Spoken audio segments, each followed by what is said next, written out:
Todos, ¿cómo estamos? ¿Bien?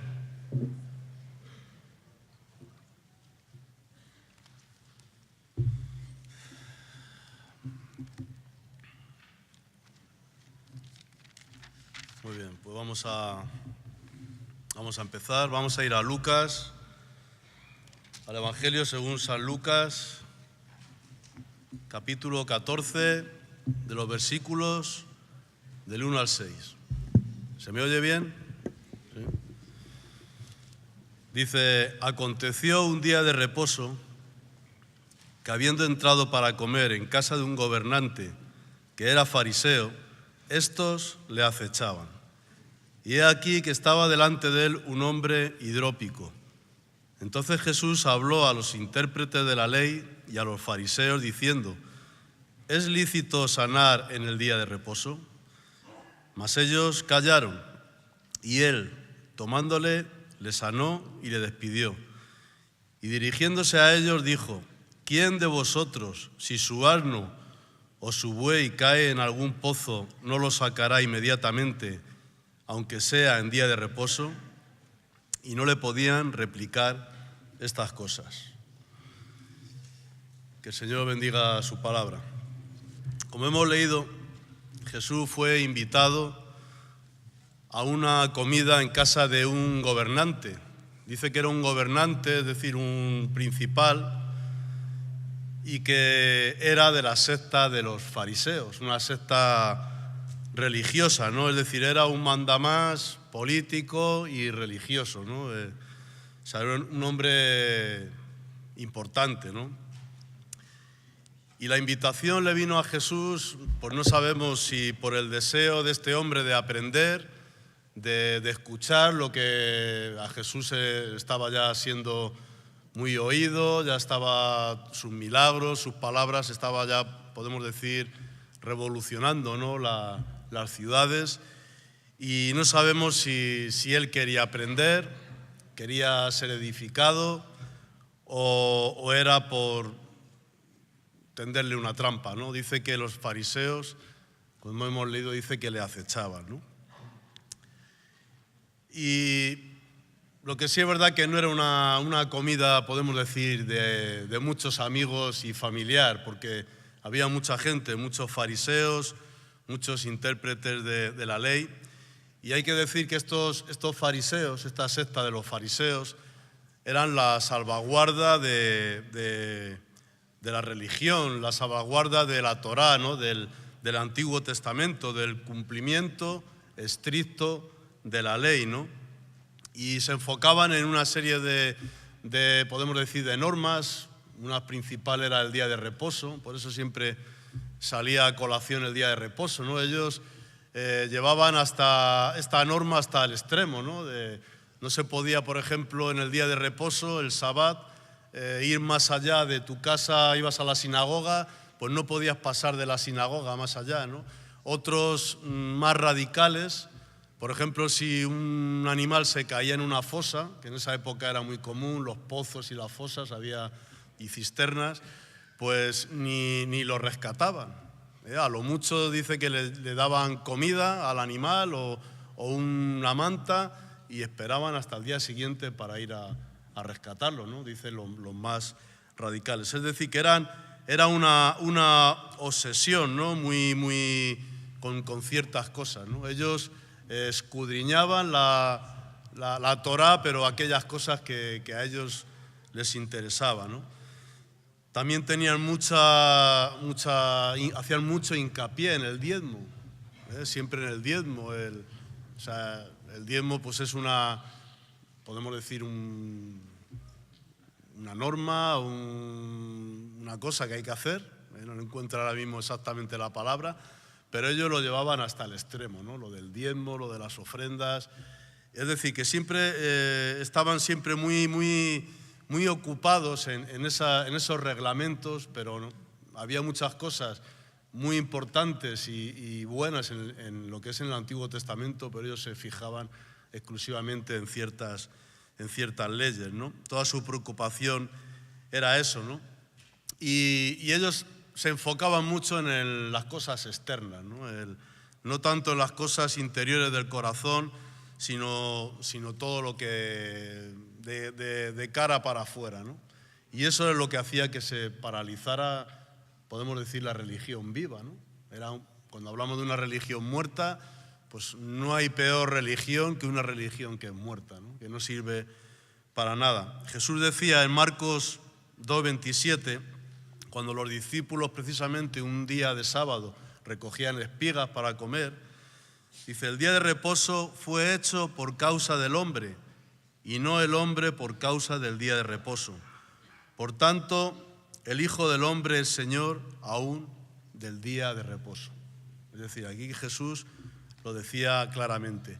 Pero el principal problema de esta gente no era esas, podemos decir, nimiedades, esas pequeñas leyes, ¿no? Si el principal problema de esta gente era que se creían superiores. Su soberbia y su hipocresía les hacía pensar que eran los únicos que guardaban la ley, los únicos que respetaban la revelación del Antiguo Testamento y aparentaban una devoción, una religiosidad que luego no era tal, ¿no? Porque luego en sus vidas privadas hacían lo que les daba la gana, es decir, las leyes las imponían a los otros, ¿no?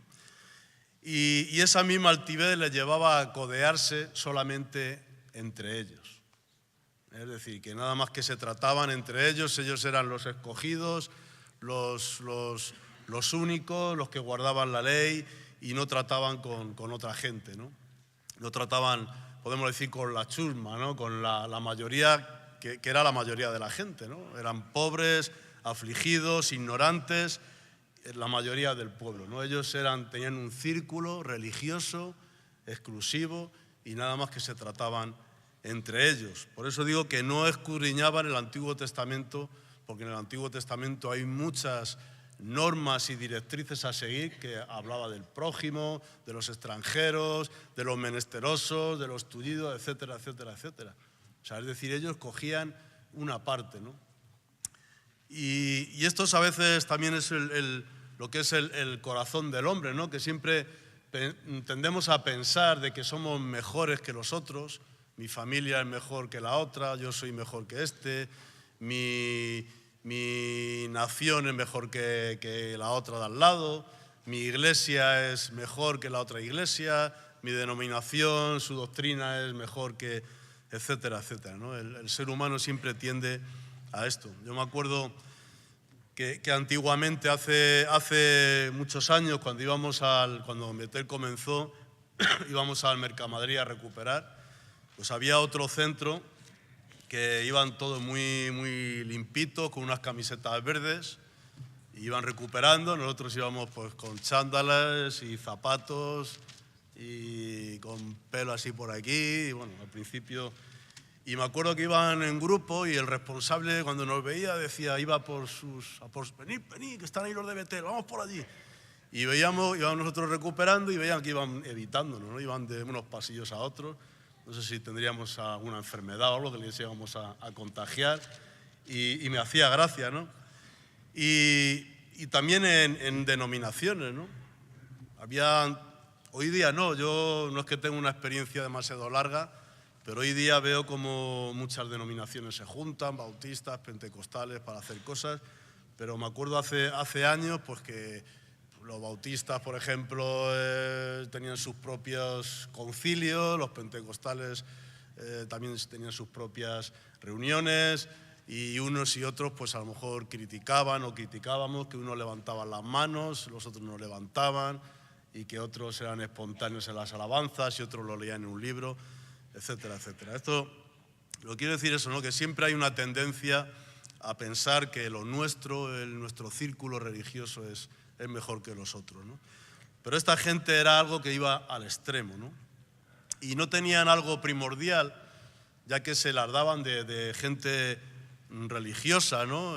Religión quiere decir estar ligados con Dios, que era la comunión y el amor con el pueblo, ¿no? Ese pueblo ignorante, esa gente que era la mayoría, ¿no? En el Antiguo Testamento, voy a insistir, había muchas referencias a eso. Pero ellos habían llegado a una deformación tal, no quiero decir que quizá todos los fariseos fueran así, o los saduceos, otras sectas, ¿no? Probablemente habría gente que verdaderamente trataba con el pueblo, ayudaba, se codeaba con ellos, pero era la inmensa mayoría de esta secta habían llegado a este extremo, ¿no? de pensar que eran los únicos y ponerse en unos niveles de que miraban a todo el que no estaba dentro de su círculo, le miraban por encima del hombro, incluso podríamos decir con desprecio, ¿no? Por eso Jesús les atacaba tanto, ¿no? Y en los evangelios lo vemos muy seguido, ¿no? de esa confrontación con los fariseos. Siempre estaba un poco oponiéndoles porque eran falsos. Siempre cuando se habla de un hipócrita o de un falso, siempre se le dice fariseo, ¿no? Yo me acuerdo que en comunidad decíamos, en esa época, ¿sabéis quién es el fari? Pues el fari, ¿no?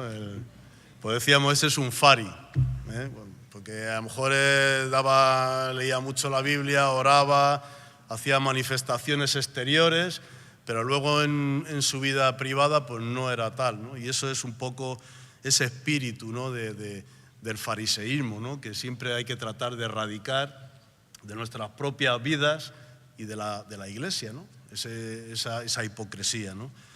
Tiene que ser una relación con Dios viva, ¿no? Y no somos perfectos, si nos equivocamos pues pedimos perdón y seguimos adelante, pero no tratar de demostrar que somos tal y luego no hacerlo así, ¿no? Eso es una palabra lo que se trata de lo que es el fariseísmo, ¿no? Y Jesús, os tengo que decir que la ley del amor está por encima siempre de ritos y preceptos. Eso es una cosa importante. La ley del amor está siempre por encima de ritos y preceptos, incluso por encima de las obras.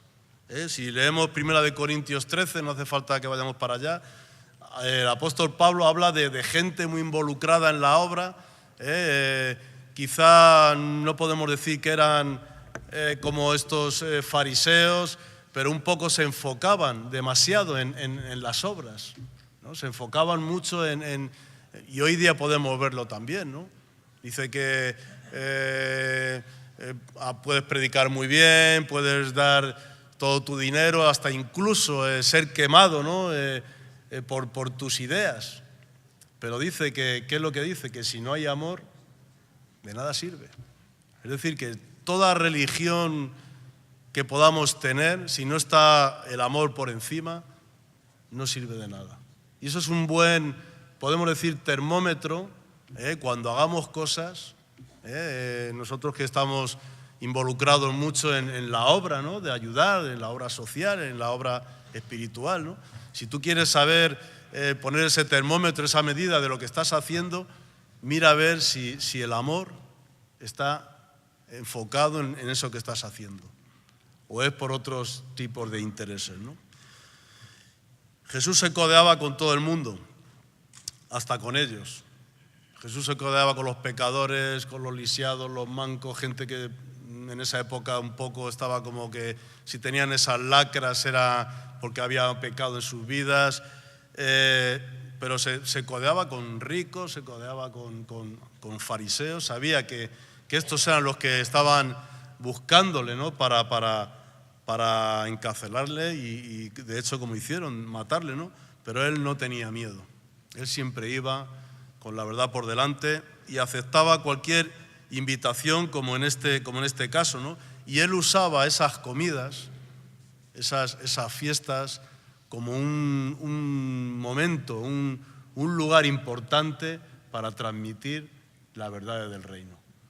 Aparte de que en las costumbres orientales el rechazar una invitación estaba muy mal visto, había unas leyes muy, podemos decir, de cortesía, ¿no? Que estaba muy mal visto el rechazar cuando te invitaban a comer, pero a Jesús le gustaba ir a bodas, a banquetes, a fiestas, y si leemos los evangelios esto ocupaba gran parte de su ministerio, porque él aprovechaba para hablar y transmitir esas verdades, el camino de la salvación, ¿no?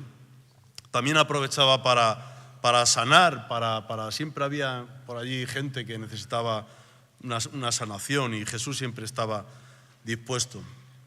Y como vemos en el versículo 2, hablamos de que estaba delante de él, o se puso delante de él, un hombre hidrópico. ¿Qué es un hidrópico? Pues un hidrópico es un enfermo que a consecuencia de que tiene un mal funcionamiento de sus órganos, puede ser sobre todo los riñones, el estómago o órganos así. ¿Estás un poco ¿Quieres hacer algo con el micrófono? Ah, vale. Me he perdido, perdona. Es que lo he visto venir, irse, mirar. Y a ver si es que no me están oyendo. Voy a aprovechar a beber un poco de agua. Entonces, como dije, un hombre hidrópico es un enfermo que a consecuencia de un mal funcionamiento de sus órganos retiene líquidos. Entonces este hombre podemos verle hinchado probablemente de la tripa, de las piernas, los pies, es decir, que era una enfermedad bastante grave, ¿no? Y sobre todo en esa época, ¿no? O sea, era una enfermedad mortal de necesidad, ¿no? Es decir, que investigando averigüé que mucha gente o grandes personajes de la historia murieron precisamente de esto, ¿no? Tenemos a Isabel la Católica, era una manifestación la retención de líquidos, pero tenía esa hidropesía. Sulimán el Magnífico, el emperador otomano, y Cervantes murió también de esto, ¿no? Y vemos cómo este hombre estaba delante de Jesús con una necesidad importante. Y Jesús, después de mirarle, se dirigió a los fariseos y les preguntó: ¿es lícito sanar en el día de reposo? Mas ellos callaron, y él tomándole le sanó y le despidió. Y dirigiéndose a ellos les dijo: ¿quién de vosotros, si su asno o su buey cae en algún pozo, no lo sacará inmediatamente, aunque sea en día de reposo? Y no le podían replicar a estas cosas. ¿Cómo le iban a replicar? Si estaba diciendo la verdad. Y no solamente estaba diciendo la verdad, sino que además lo estaba acompañando con hechos. Él estaba mostrando que él verdaderamente era el Mesías, el enviado. No sabemos si esta gente, cuáles eran sus intenciones. Probablemente era la de tratar de tenderle una trampa, ¿no? De enlazarle, ¿no? Para poder acusarle, ¿no? Pero lo que sí es verdad que este hombre, este hidrópico que le quedaban, pues no sabemos, unos meses de vida, unas semanas, unos días, gracias a esa invitación, ya fuera porque había sido invitado, porque estaba allí de rebote o por casualidad, fue sanado.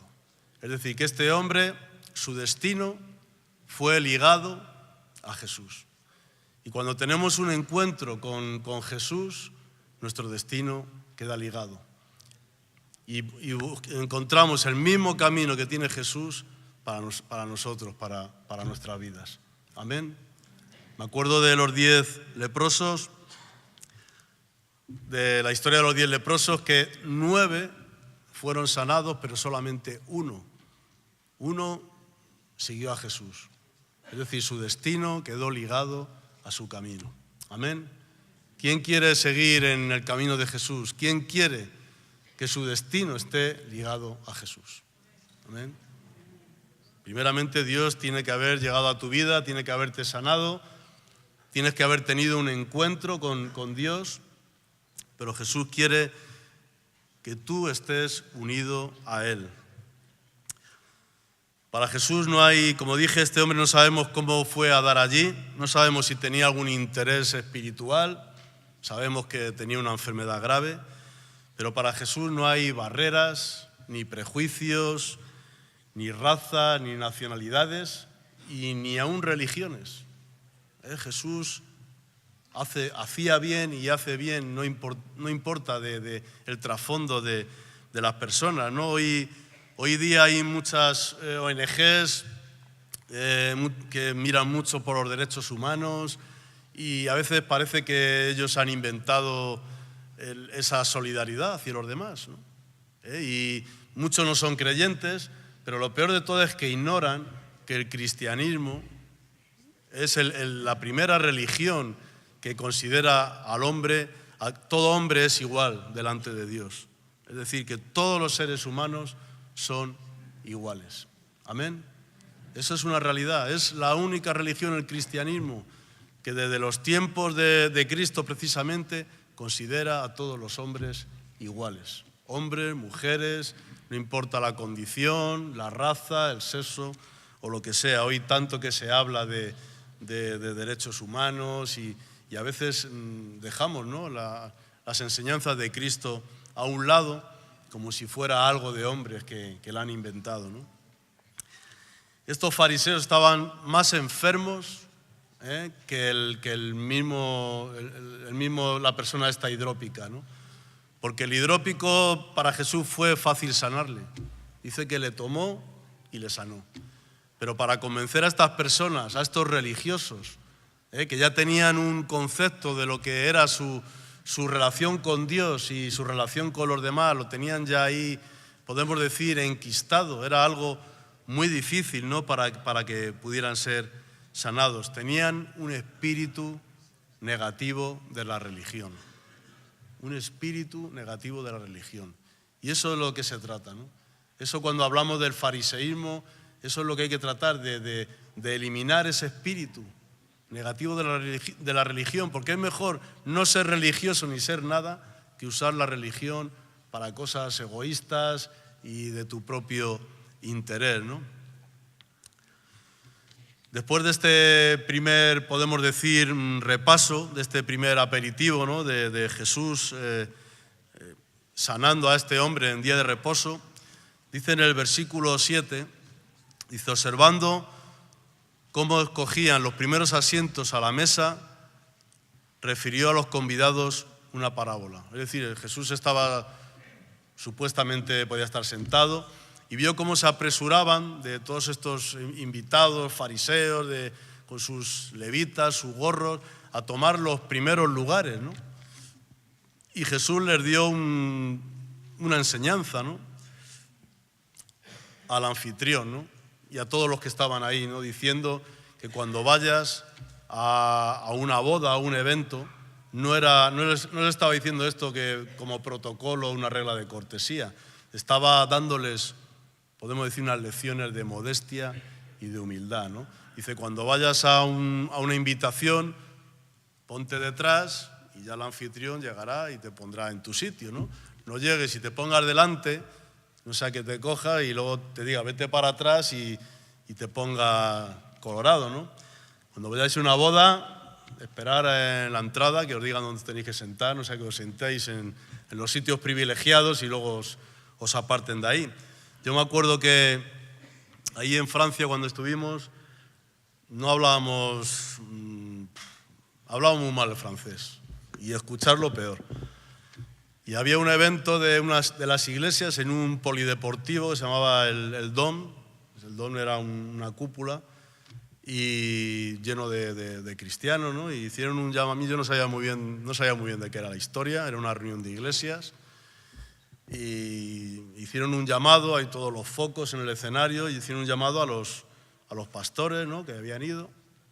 Y yo ahí, y Marilú, me acuerdo, empezó a darme en el codo, y venga, a darme en el codo. Ella siempre está que yo procuro quedarme ahí, y ya al final salí ahí al escenario, y estaban ahí los pastores y luego resulta que los que habían salido eran los que habían organizado esa historia, pero como no nos enterábamos, y todos mirándome, y yo ahí ya cuando vi, yo me quedé ahí, ni me conocía ni sabía quién era, ¿no? Y a lo mejor dirían, este es uno que ha dado una ofrenda anónima y sale aquí o algo.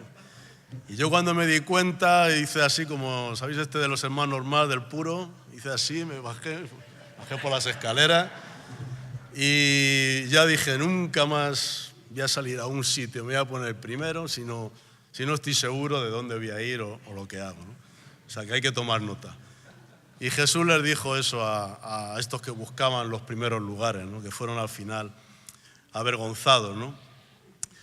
Porque decía al final en el versículo 11, porque cualquiera que se enaltece será humillado y el que se humilla será enaltecido. Esto es otra lección que les dio ahí en el banquete.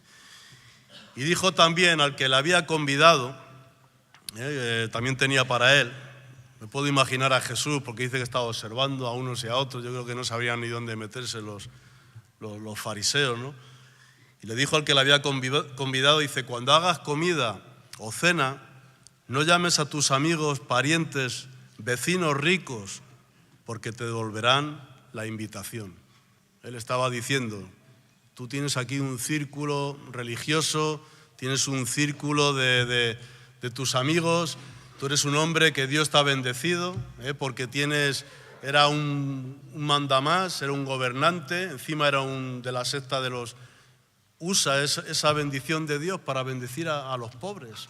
Si tú escudriñas el Antiguo Testamento, verás que hay unas reseñas, unas enseñanzas sobre de que hay que ayudar y compartir los bienes que Dios te ha dado, ¿no? Ahí le dio otra enseñanza, ¿no? Dice, y cuando haga el banquete, llama a los pobres, los mancos, los cojos y los ciegos, y serás feliz, serás bienaventurado, porque ellos no te pueden recompensar, pero te será recompensado en la resurrección de los justos. Fijaros qué invitación, qué gran privilegio que Jesús, el Hijo de Dios, le estaba diciendo a este que le había invitado, a este fariseo, a este gobernante. Si tú compartes un poco de las riquezas que tienes, tú tienes una invitación para el banquete de los justos. Estaba en él me puedo imaginar, ¿no? Si este hombre hubiera tenido esa revelación, qué gran alegría, ¿no?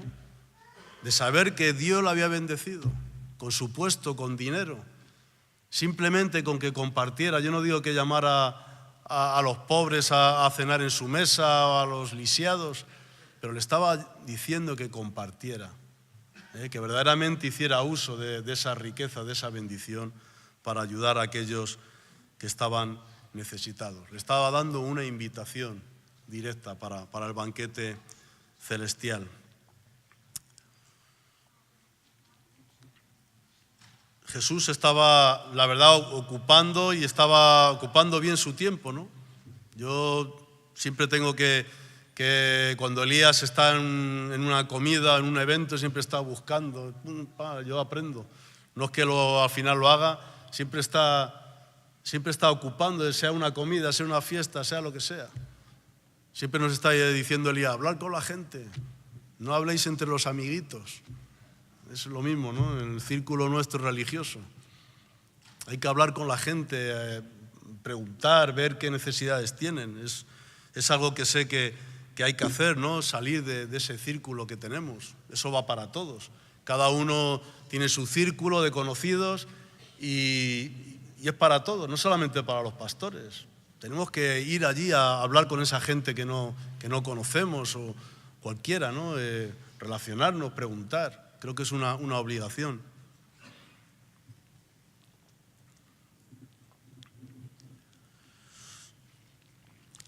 Jesús había llenado con su presencia ese gran salón.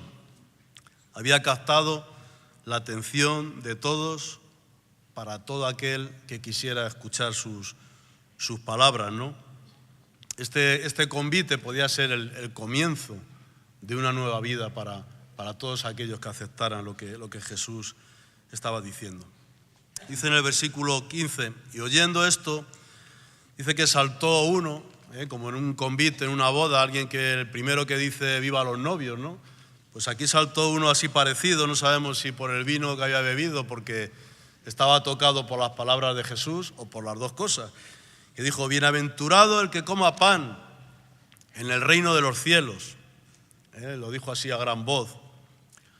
Quizás se refería a Isaías 25:6, de que habla de un banquete, ya hablaba de un banquete celestial, algo mesiánico. Hay que decir que estos fariseos estaban en contra del mesianismo, ¿no? Había muchos que estaban en contra del mesianismo y del espíritu profético, ¿no?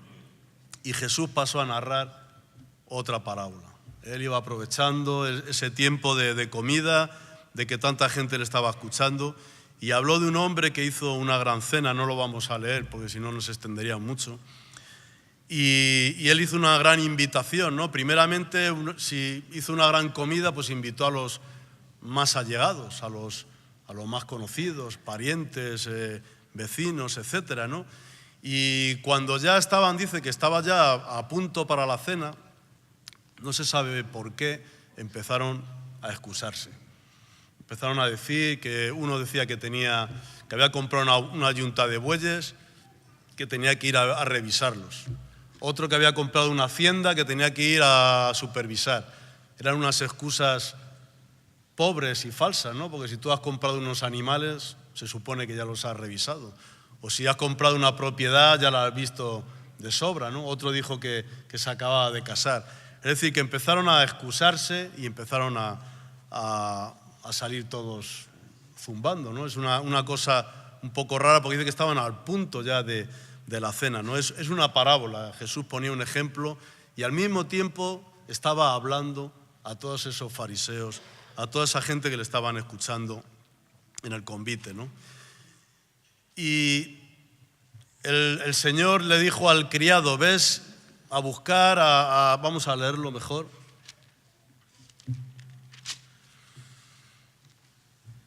Dice, vuelto el siervo hizo saber estas cosas a su señor. Entonces, enojado, el padre de familia dijo a su siervo, ve pronto por las plazas y las calles de la ciudad y trae acá los pobres, los mancos, los cojos y los ciegos. Y dijo el siervo, Señor, se ha hecho como mandaste y aún hay lugar.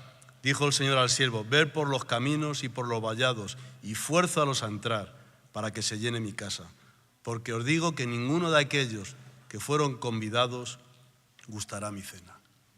Aquí una confirmación que he visto al final. Esto de forzar a entrar para que se llene mi casa es algo que cuando lo leí me vino a la cabeza otra, a lo mejor lo he compartido otra vez. En Marsella, perdóname si lo repito, como no había ingreso, no había chicos, pues estábamos un poquillo desesperados y íbamos por la noche a la caza de los mendigos. Los secuestrábamos literalmente, ¿no? Y me acuerdo de un mendigo que había en un portal de al lado y lo metimos dentro del rastro por la noche y el pobre hombre al otro día, cuando empezó a oír las alabanzas, salió corriendo. Y otra vez fuimos a un albergue y había uno, siempre observábamos uno con unos pelos, con barba, estaba tullido de la cintura para abajo, iba en un carrillo, como en un patinete, y íbamos con la furgoneta, le vimos por allí y pum, paramos la furgoneta, abrimos la puerta del lado, nos pusimos así y le dijimos, Manger, dormí, el hombre ahí, y cogimos entre dos del carrillo, le íbamos a meter la furgoneta y el hombre se agarró a la farola. Ahora entiendo eso dice, forzarlos a entrar, o sea que no estábamos tan descaminados, es un mandamiento. Se les hace un bien aunque ellos no lo sepan. Y decía eso, ¿no? Dice, porque os digo que ninguno de aquellos hombres que fueron convidados gustará mi cena. Es decir, aquellos elegidos, aquellos escogidos, aquellos fariseos, eran los primeros invitados. Hablaba escatológicamente de la casa de Israel. Pero esos que sabían supuestamente la revelación de Dios, rechazaban mismamente lo que era la revelación de Dios. Ellos tenían su círculo religioso y vemos el triunfo de la gracia. La invitación fue dada a todos aquellos cojos, tullidos, todos aquellos impuros que tenían esas lacras físicas y mentales, a todos aquellos que no tenían ninguna luz espiritual, los paganos, los gentiles. Yo creo que todos esos nos vemos nosotros encuadrados, ¿no? Todos esos tullidos, todos esos lacrados por la sociedad, por la enfermedad, aquellos que no teníamos ninguna luz, ¿no? Fuimos llamados, ¿no? Y yo creo que ese es un gran privilegio para nosotros, ¿no? Y lo triste es que aquellos que tenían ese depósito de la revelación, el ir al banquete, les está negada la entrada. Pero esto es una enseñanza para todos nosotros, de tratar de huir de esa religión muerta y falsa, ¿no? ¿Podemos decir que tenemos nosotros el billete para la cena del Cordero? ¿Quién puede decir que tiene el billete para la cena del Cordero? No levantéis la mano. Bueno, hay uno que se ha atrevido. ¿Se puede perder ese billete? ¿Se puede perder? No sabemos. Yo diría que, como decía alguien, hay que actuar como si lo fuéramos a perder. Pero siempre tenemos que huir de ese espíritu religioso. Siempre tenemos que tratar de luchar porque ese espíritu es innato al corazón del hombre. De ser personas puras, podemos decir, cuando tuvimos el primer amor, de conocer a Cristo, todo era maravilloso, los colores eran más vivos, la gente, todo el mundo es bueno, ¿no? Podemos poco a poco ir deformándonos, entramos en ser como profesionales de la religión y el comportamiento, ¿no? Y de eso es lo que hay que luchar y hay que huir, ¿no? Y como dije antes, el mejor termómetro es el amor, ¿no? Todo lo que hagamos, que lo hagamos con amor, ¿no? Que dejamos esos prejuicios, todas esas cosas que nos estorban y que no olvidemos esto, ¿no?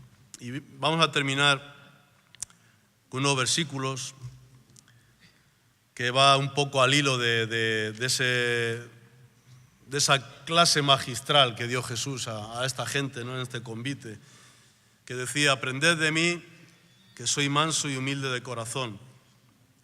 Aprended de mí, que soy manso y humilde de corazón. El que humillare, eso lo hemos leído, será exaltado. Porque tuve hambre y me disteis de comer. Tuve sed y me disteis de beber. Fui forastero y me recogisteis. Estuve desnudo y me cubristeis. Enfermo y me visitasteis. En la cárcel y vinisteis a mí. Y otra que dice más: buscad primeramente el reino de Dios y su justicia, y todas estas cosas os serán añadidas. Pero todo esto tiene que estar siempre cubierto con el precepto, con la preeminencia que es el amor. Amén. Si los músicos pueden subir.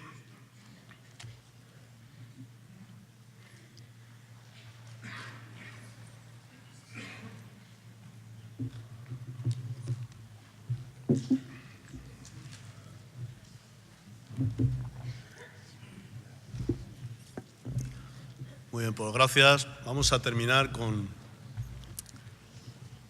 una oración.